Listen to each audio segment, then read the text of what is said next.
set the NSLA money aside. I mean, all the research told us you've got to spend more money on those children who are in poverty. You've got to focus more funds on those. What we didn't know exactly, and what we did was kind of gave a broad range of what districts could do, programs that were recognized to try to achieve, to use those funds for, and those had to be approved by the department and those kind of things.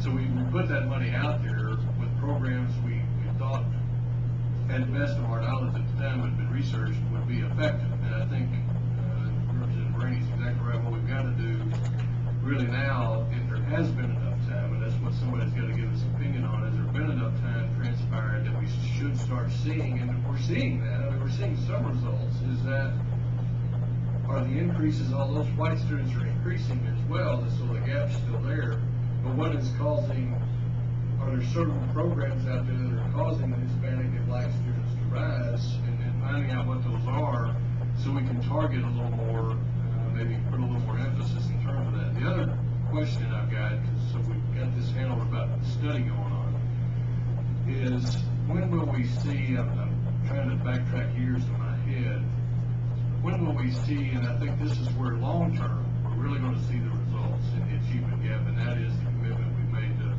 pre-K. And a lot of those students who, when we started the funding in 03, 04, I believe, maybe in 4th grade this year, that'd be about right.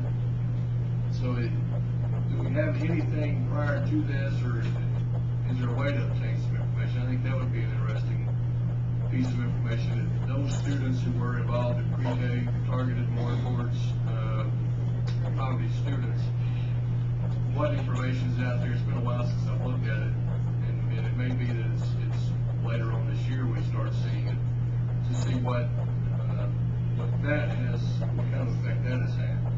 We do have lots of praise given to the ABC pre-K program across the state over the past few years. So presumably as the 08, 09, 2010 NAEP scores come out, we can begin to see, ideally, if the theory is right, we should begin to see improvements, enhanced improvements now, because we're dealing with children now who are ready to go to school, and who also face the stronger curriculum, more rigorous curriculum in our elementary schools. So we should begin to see more changes. Let me react briefly to the question of doing the study. We spoke with Charity Smith and legislative research earlier this morning, and that would be something we'd like to team up with the groups on, highlighting schools that are doing a good job and getting in there and figure out what they're doing. That's the sort of thing we think we should be doing for your committee. Thank you, Dr.